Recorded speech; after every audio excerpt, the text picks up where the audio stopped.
আমানুল্লাহ আমান একটা কমেন্ট করছেন, একটা না আপনি 3টা কমেন্ট করছেন। আপু আমি একটা বিপদে পড়েছি। আজ থেকে 2 বছর আগেই একটা বিয়ে করেছিলাম। সেই বিয়েতে আমার পক্ষে কোনো সাক্ষী নাই।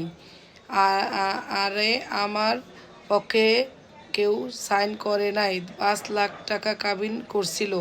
এখন ওই মেয়ে সব সময় আমাকে ব্ল্যাকমেইল করে, অনেক টাকা নিছে, আরও চায়। আমি গরিব ঘরের ছেলে, আমি আমার বাবা মাকে কিছুই দিতে পারি না ওর কারণে। তাই আমি নিরুপায় হয়ে কোর্ট এফিডেভিট করে তালাক দেই। কাজীর কাছে রেজিস্টারে তালাক দিছি ওই মেয়েকে। যাই হোক, পরবর্তীতে ওই মেয়ে মামলা করছে যৌতুক। আমি তালাক দিছি 5/12/24 তারিখে, আর মামলা করছে 22/12/24 তারিখে। ডেট আছে 6/2 তারিখে। এখন আপনি কি করবেন সেটা জিজ্ঞেস করছেন, শুনেন। আপনি বললেন যে সই নাই বলতে কাবিননামায় যদি আপনি কাবিননামায় যদি আপনি সই করে থাকেন, তাহলে আর কে সই দিল না দিল সেটা দেখে লাভ নাই।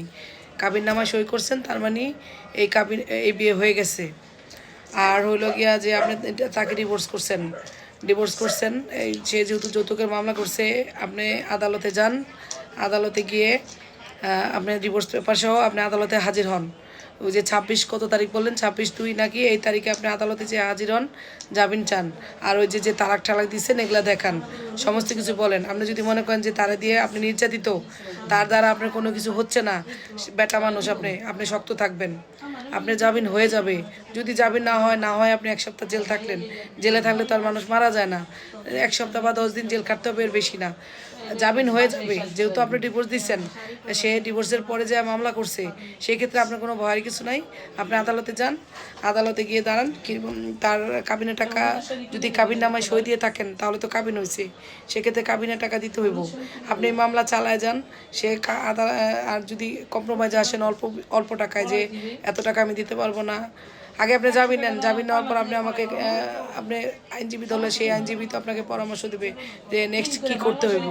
আর সেটাও যদি না বুঝেন, আমাকে তখন আপনি কল দিন বা কমেন্টস করেন, আমি বলে দিব।